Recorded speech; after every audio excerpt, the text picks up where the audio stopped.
Live mula sa GMA Network Center, ito ang 24 Oras. Magandang gabi po Luzon, Visayas at Mindanao. Titindi pang lalo ang napakainit ng panahon, kaya ang Pag-asa pinaghahanda na ang publiko. Sa darating na linggo nga, 50 degrees Celsius na init o higit pa ang inaasahang mararamdaman ng ilang bayan sa Luzon. Kalahati na yan ang init na makapagpapakulo ng tubig. Kaya sa ilang lugar, may mga hakbang para matiyak ang regular na pag-inom ng tubig. At nakatutok si Mark Salazar. Iniiwas na sa kasagsagan ng init ang kanilang trabaho. Pero dahil mainit pa rin, dinadalasan na lang ng mga construction worker na ito sa Ilocos Norte ang paghilamos at pag-inom. Sa General Santos City naman, ipinapatupad ang Water Bell Ordinance sa mga paaralan. Kapag narinig ng mga estudyante at guro ang bell, lahat sila ay iinom ng tubig. Inaabangan pa ang tala ng alinsangan ngayong araw pero pumalo yan sa 46 degrees Celsius na init factor kahapon sa Apari, Cagayan at Dagupan, Pangasinan. Sobrang init, sir. Ano? Mga tawag dito, nakakasunog nga ng balat kahit naka-long sleeve kami. Nakakailo, lalo na pagka nakasobrero. Talagang yung sa buhok mo namamawis. Talagang mainit po yun and nasa extreme danger na level siya. Ibig sabihin, maaaring mangyari yung heat stroke or yung heat stress. So kailangan po natin na iwasan, no? For example, yung kung saan katrika ng araw, roughly around from 10 a.m. to about 2 p.m. At humanda lalo sa linggo kung kailan papalo sa 54 degrees Celsius ang init factor sa Muñoz, Nueva Ecija. 50 degrees Celsius naman sa Cabanatuan sa Nueva Ecija rin. Pero posibleng mas uminit pa yan sa susunod na buwan. Last year, May 1 natin na record yung pinakamataas. Which is, for last year po, about 55 degrees Celsius yung naging heat index natin for Dagupan last May 1. And during the month of May din po, nandun din yung na-observe natin na mataas yung maximum or yung dry bulb temperature at saka yung relative humidity. So expect po natin na magiging mataas din po yung values ng heat index during the month of May. Sa Metro Manila, kanya-kanyang diskarte para maibsan ang init. Sinasabay ang ligo ng marami sa pinakamaalinsangang 10 a.m. to 2 p.m. Sa labas tumatambay ang walang mga aircon sa bahay. Topless at may nakahandang pangbuhos anytime. Nagkakasya naman ang mga bata sa maliit na styro box na tinubigan para maging dipping pool. Wala kami swimming pool! Tuwing summer na rin nakaset up ang inflatable pool nila Jo Malin. Dahil kung hindi, kung ano-anong summer skin disease daw ang lumalabas sa bunso niya. Ito, naranasan niya yung bukol-bukol sa ulo niya. Kaya, oo. Kaya pinag-swimming ko na lang muna siya. Tuwing tag-init lang yun? Opo, tuwing tag-init lang. 37 degrees Celsius ang normal body temperature ng tao. At kapag mas mainit sa labas ng ating katawan, gaya ngayon, hirap tayong magpawis na ventilation sana ng katawan. I-combine natin, for example, yung mainit na temperature na ng hangin, tapos dagdagan pa natin ng moisture. So ang pakiramdam natin ay kumbaga hindi makapag-evaporate ng mabuti yung pawis natin. So mainit talaga yung pakiramdam natin. Delikado lalo sa mga may edad at may medical condition dahil prone sila sa heat stroke. Dito lang po ako, papay-pay-pay. Parang maano yung init. Magpapay na lang po ako. Basta maano lang, presko ang suot. Suot po, ganito lang. Para sa GMA Integrated News, Mark Salazar, nakatutok 24 oras. At kasabay ng lalo pang pag-init ng panahon sa Mayo, inaasahan din ang manipis na supply ng kuryente. Kaya posible raw tayong makaranas ng yellow alert isang beses kada linggo sa susunod na buwan. Yan naman ang tinutukan ni Dano Tingkungko. Sa kabila ng patuloy na pagtaas ng temperatura, sinabi ng Department of Energy na mas mababa sa inaasahan ang demand sa kuryente ngayong buwan.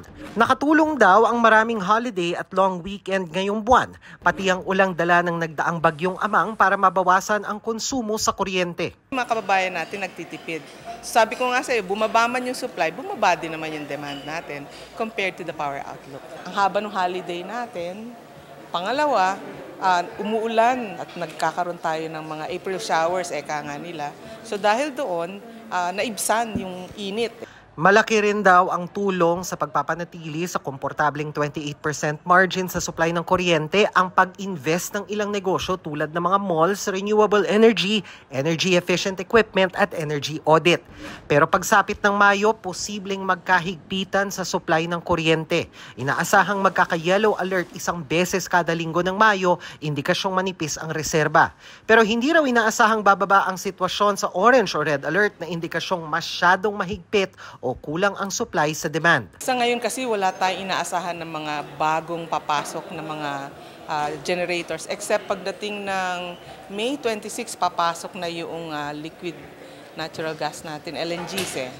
So pag pumasok yun, okay na tayo. So talaga the month of May is going to be our most difficult month. Para sa GMA Integrated News, Dano Tingkungko, Nakatutok, 24 Oras. Pinagbigyan ng Korte Suprema ang writ of kalikasan na nahiling ng ilang grupo kontra sa pagbebenta ng tinaguriang golden rice at BT talong. Giit nila, dahil genetically modified, may epekto ang mga yan sa kalikasan at sa kalusugan, bagay na itinanggi ng Bureau of Plant Industry. Nakatutok si Bernadette Reyes. Java rice ba kamo o sinangag na hinaluan ng butter? Hindi po, mga kapuso. Ito ay golden rice kung tawagin, na dinevelop ng Philippine Rice Research Institute o PhilRice. Mayaman daw ito sa beta-carotene na nagbibigay ng vitamin A sa kakain ito. Meron po mga pag-aaral na talamak po ang vitamin A deficiency. And ang effect po ng vitamin A deficiency is nagkakaroon po ng blindness yung mga bata po. They just have to eat yung golden rice na ito. Then supplemented na po yung kanilang vitamin A needs sa katawan. Ang bigas na ito genetically modified. Ibig sabihin, binago ang DNA nito sa pamamagitan ng genetic engineering. Sa pamamagitan nito'y nagkakaroon ng beta-carotene na mga butil ng bigas na siyang pinagmumula naman ng vitamin A. Bukod sa golden rice, genetically modified din ang BT eggplant na sinasabing may kakayahang lumikha ng protina para labanan ng mga mapanirang peste sa talong. Pero kamakailan, nag-issue ang Korte Suprema ng writ of kalikasan bilang tugon sa petisyon ng ilang grupo na naglalayong ipatigil ang pagbebenta ng golden rice at BT eggplant. Ang writ of kalikasan ay isang legal na pamamaraan na nagbibigay ng proteksyon sa karapatan para sa isang malusog na kapaligiran. Naniniwala po kami na ang commercialization ng dalawang GM crops, yung golden rice at BT eggplant, ay magkakaroon ng malaking epekto sa kalikasan natin at specifically rin doon sa kalusugan ng mga mamamayan na kakain ito. Marami naman tayong mga klase ng gulay, prutas, kamote, limbawa, na mayaman sa beta-carotene. Kulisa. Marami naman tayong nandyan na pamamaraan ng epektibong pagsugpo sa anumang peste ng talong, na hindi na natin kailangan ng genetically modified crops. Bagamat pinagbigyan ng Korte Suprema ang hiling na writ of kalikasan, hindi naman ito pinatitigil ng tuluyan ang programa. Tumangging mabigay ng komento ang PhilRice dahil hindi pa raw nito natatanggap ang kopya ng resolusyon. Pero nanindigan ng Bureau of Plant Industry na ligtas itong kainin at hindi makakasama sa kalikasan. We stand by it kasi it is science-based and objective. Pinag-aaralan po ito, binubusisi po ito.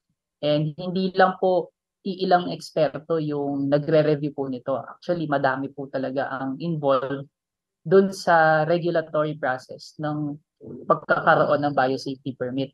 Paglilinaw rin ng BPI, hindi pa naman mabibili sa mga pamilihan ng golden rice at BT eggplant. Pero tinatanim na ito sa mga piling probinsya bilang bahagi ng mga trial at demonstrations. Sa ngayon, wala pang batas na nagtatakda para maglagay ng GMO label sa mga produkto. Para sa GMA Integrated News, Bernadette Reyes, nakatutok 24 oras. Ultimo mga driver's license, iniimprenta na lang sa papel. Ganyan po ang sitwasyon sa ilang opisina ng LTO dahil paubos na raw ang kanilang mga plastic card. Nakatutok si Joseph Morong. Excited pa naman na nag-apply si Rafa Antonio ng driver's license na may 10 taong bisa pero nang claim na niya ang lisensya, laking dismaya niya dahil hindi PVC o plastic na card ang kanyang nakuha kundi lisensyang nakaprint sa isang pirasong papel. Yung may nauna po kasi sa akin na kumuha ng license. So, yung papel inabot na sa kanya, ay wala, sayang. Sana nga po sabi ko, sana sa PITX na lang ako nag-renew para may card agad. Sabi raw sa kanya, mag-follow up na lamang ulit pagkatapos ng 1 buwan. Ayaw mong palamin eh? Naisip ko na rin po yung kaya lang malaki kasi yung bad pay. Ang laki sir eh. Yung half size ng yung bad paper na short. May isa rin taga Baliwag, Bulacan na nagpadala ng litrato sa akin ng driver's license niyang sa papel din nakaprint. May mga available pa naman plastic na driver's license sa Pasay pero sa dami ng kumukuha. By next week po siguro mag-issue na kami ng temporary. Printed na lang sa papel. Printed na lang po sa papel. Sa Quezon City may nakuha pang plastic na mga driver's license ang mga nagpa-renew dito. Dito sa Quezon City District Office, dito lang sa may EDSA corner, Quezon Avenue, marami pa yung PVC cards para sa mga lisensya. Dito sa opisina na to meron pa mga 3,000 plus na mga supply. Pero ayon sa LTO, pagka Abril, sa end ng Abril, ay wala na at ubos na yung PVC cards para sa mga driver's license. Ayon kay Land Transportation Office o LTO Chief J.R. Togade, sa buong bansa mayroon na lamang nalampas 140,000 na cards. Alam daw nila na paubos na mga plastic cards. Desyembre ng isang taon pa raw sila naghahanda mag-procure o kumuha ng lampas 5 milyong mga plastic cards para sa taong ito. Nagkakahalaga ito ng 249 million. Ang problema ayon sa LTO, Enero nitong taon naglabas ang Department of Transportation o DOTR ng special order na nagsasabing ang DOTR na magpapabid ng mga kontratang mas mataas sa 50 million pesos ang halaga. Pebrero, inapela raw nila sa DOTR na payagan pa rin ang kanilang pagkuha ng mga plastic cards pero tinanggihan ito. The procurement of the licenses po, na-transfer po yan sa DOTR. Had we been able to continue with our procurement activities, we would have sufficient plastic cards right now. Tugon naman ni Transportation Secretary Jaime Bautista, wala sa kanila ang problema. Dapat yan kasi pinaplano yan eh, di ba? Ang procurement, merong annual procurement plan dapat, no? And yun ay dapat pinaplano, no? Hindi yung pag mauubos na at lang mag-order. No? Ang alam ni Bautista, Marso lamang nila kinuha ang responsibilidad ng pag-procure ng mga plastic cards ng LTO. Ipinagtanggol din ni Bautista ang polisiya na DOTR ang mamamahala ng malalaking kontrata. Itong policy na to is i-apply namin sa lahat ng sectors ng DOTR, no? Including yung government-owned and controlled corporations. But magkaroon ng tamang control, no? Yung mga tamang approval process sa mga private companies, merong level of authority ang bawat officer. So yan ang mga gusto namin ma-implement. Tutulungan na lamang daw ng DOTR na mapadali ang pagbili ng mga plastic cards. Ayon naman sa LTO, pwedeng gamitin pansamantala ang mga printed na driver's license kapag halimbawa nahuli. Para sa GMA Integrated News, Joseph Morong, nakatutok 24 oras. Gusto nyo ba ng very chill at very fun activity ngayong tag-init? Subukan ang strawberry picking na hindi na lamang sa Benguet pwedeng dayuhin. Kung saan pa, alamin sa pagtutok ni Salima Refran. Parang kulang ang pamamasyal sa La Trinidad kung hindi mo ma-experience ang pamimitas ng mga fresh na strawberry. Pero ang sikat na summer activity na yan, hindi na lang sa Benguet, Meron na rin sa Visayas. Welcome to Hagna, Bohol, kung saan mabibisita ang organic farm na ito. Hindi lang IG-worthy garden na puno ng makukulay na bulaklak at halaman ang dinarayo, kundi pati ang farm na may nagtatamis ng strawberries. I-offer me og picking. Gaalaw lang po may picking karon is morning lang, 7 to 9 a.m. May mga kubong pwedeng rentahan at restaurant kung saan pwede kayong maka-order ng strawberry shake. Okay naman po siya pagsugod mga January, February nga na nag-start na siya nga nibalik na po ang mga turista. Kung bitin ka pa, tawid lang sa kapitbahay ng Bohol, ang Cebu, kung saan pwedeng bisitahin ang isa pang strawberry farm sa Barangay Tabunan sa Cebu City. Sa halagang 10 piso, matitikman na ang mga pulang-pulang strawberry na ito. Nakita na yung strawberry ba? Basig makatilaw sa sa ilami, isa unsay ka ng preskong strawberry. Kaya strawberry jam na may itong hibalaan. Pagkatapos mamitas, pwede ring subukan ang pinagmamalaki nilang homemade strawberry ice cream, banana split, mango float with strawberry toppings, and waffle. Meron ding strawberry french fries na sa halip na cheese or barbecue flavor, strawberry syrup ang ginamit. Sa karon, na aming mga strawberry farms na they can pick and then they can eat right away. We are open daily from Monday to Sunday, 8 a.m. to 5 p.m. Para sa GMA Integrated News, Sanima Refran, nakatutok 24 oras. Nagrereklamo ngayon ang ilang customer ng isang bangko na natangayan daw ng daang-daang libong piso sa kanilang mga account. Ang iba sa kanila nanghingi raw ng tulong sa bangko na hindi raw agad umaksyon.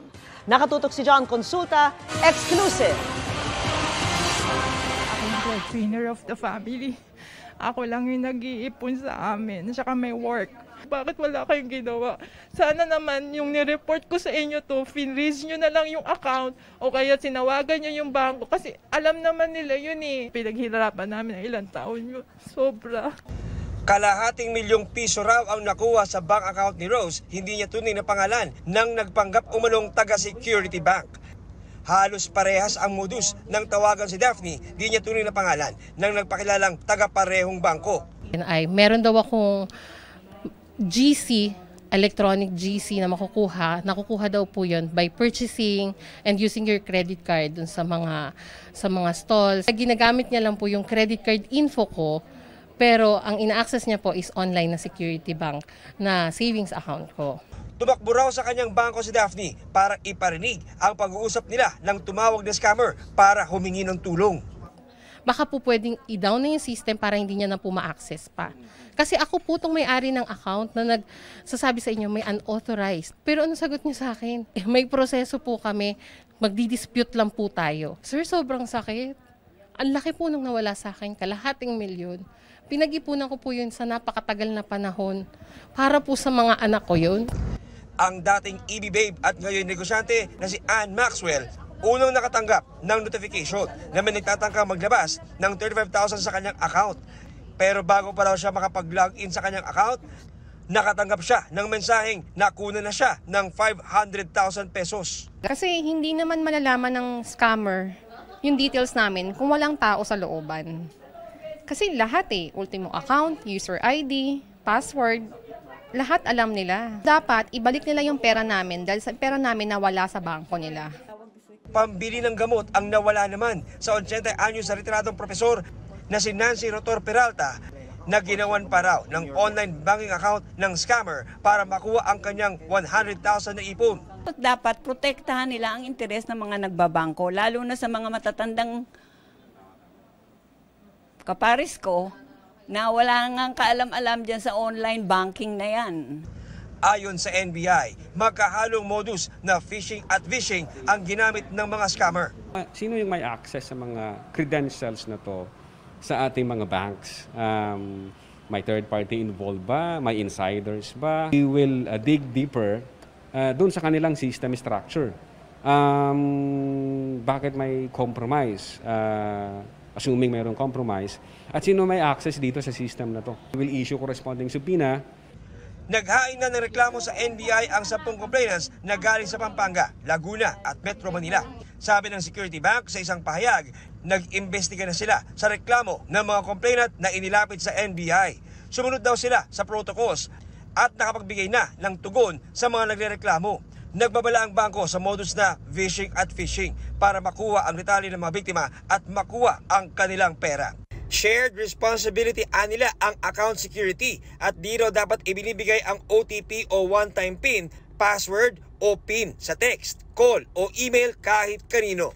Para sa GMA Integrated News, John Consulta, nakatutok 24 oras.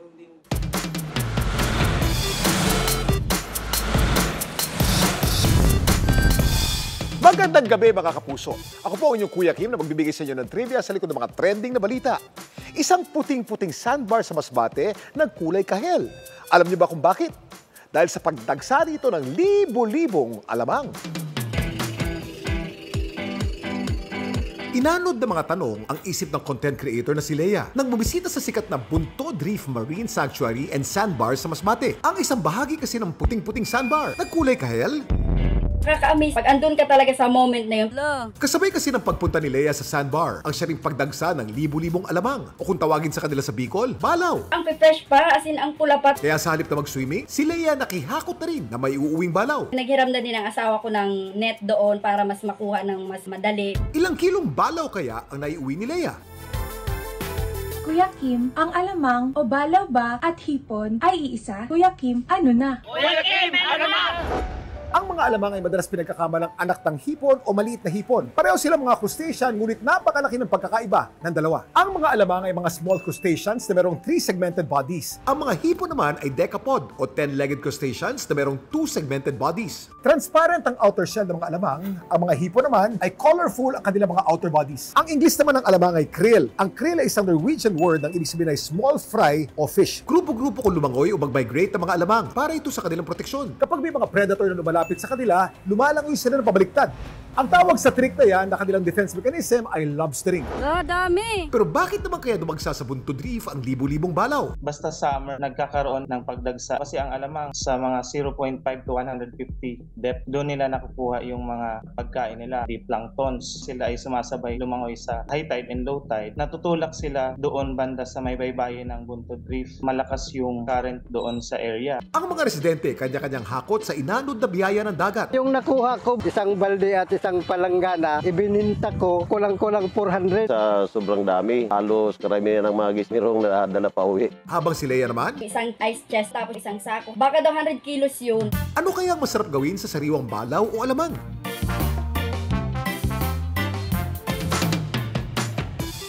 Ang alamang maaring gamitin sa paggawa ng bagoong. Matapos linisin ang sariwang alamang, hahaluan ito ng asin at ibuburo sa loob ng ilang araw. Ang bagoong alamang, ingredient sa paborito nating pinakbet at binagoongan. Perfect din nakapartner ng kare-kare. Tikman natin. Siyempre, maalat. Samantala, para malaman ang trivia sa likod ng viral na balita, i-tweet o i-comment lang. #Kuya Kim, ano na? Laging tandaan, kimportante ang may alam. Ako po si Kuya Kim at sagot ko kayo, 24 oras. Mga kapuso, ibinida ng mga taga-Batangas sa kanilang galing sa paggawa ng mga saranggola sa Batangas Kite Festival 2023. At matapos mahinto ng 2 taon dahil sa pandemya, muli namang isinagawa ang Sandcastle Making Contest sa Balsa Festival. Nakatutok si Denise Abante ng GMA Regional TV. Balitang Southern Tagalog.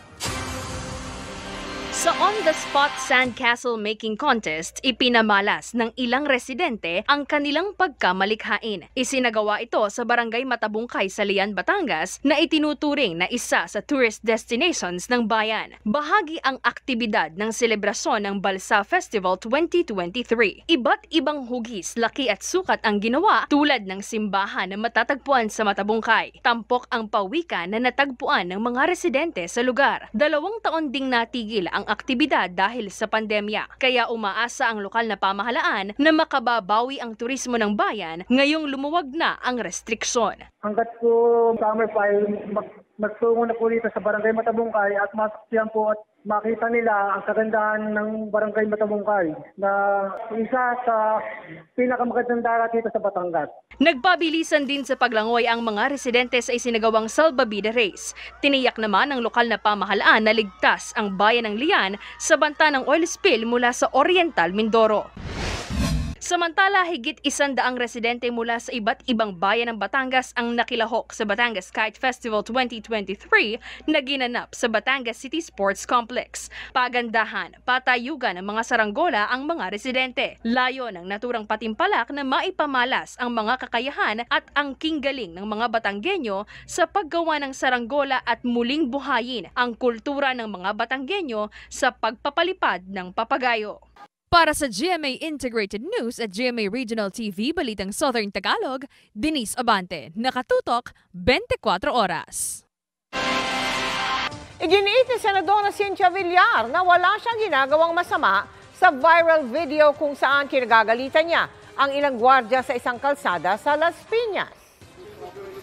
Tanggalin mo. Tanggalin mo. Umalis ka dyan. Tanggalin mo. Tanggalin mo. Tanggalin mo. Hindi pa sinasaktan ng guard mo. Umalis ka dito. Ako nagtanggal na lahat ng squatter dito. Hindi ko nga ito pakinabangan eh. Hindi ko sinasaktan ng guard nyo. Bakit? Kaya ko ba saktan niya? Ano yan? Bakla? Kaya ko saktan? Sa video na kumakalat sa social media, makikita si Villar na pinapagalitan ng mga gwardya at ipinatatanggal ang mga bakal na barikada sa isang kalsada. Hindi malinaw kung kailan nakuha na ng video na may milyong-milyong views na sa iba't ibang social media platform. Sa isang pagtitipon sa Bataan ngayong araw, sinagot ng senadora ang tungkol sa video. Anya, hindi raw niya maintindihan kung bakit sinasarhan ang lugar na anyay para sa mga tao. Dati raw puno ng mga illegal settler ang lugar na kanya raw pinalinis at tinayuan ng composting facility. Giit pa ng senadora, wala siyang ginagawang masama. Yung aking lugar na yun, puno yun na squatter, nilinis ko, tapos tinayuan ko ng composting facility at vermicomposting facility. Hindi ko malaman ba't nila sinasarhan. That's for the people. Doing anything bad, wala sa akin. At yan ang mga balita ngayong Huwebes. Ako po si Mel Tiangco. Ako po si Emil Sumangil. At ako po si Vicky Morales, buong puso para sa Pilipino. Ito ang GMA. Walang kinikilingan, walang pinoprotektahan. Walang kasinungalingan, serbisyong totoo po lamang. At dahil hindi natutulog ang balita, nakatuto kami 24 oras. For more chika updates, like and subscribe GMA's YouTube channel. I-click lang ang subscribe button na lalabas sa screen. At sa mga kapuso natin abroad, maaari nyo kaming masubaybayan sa GMA Pinoy TV at sa www.gmanews.tv.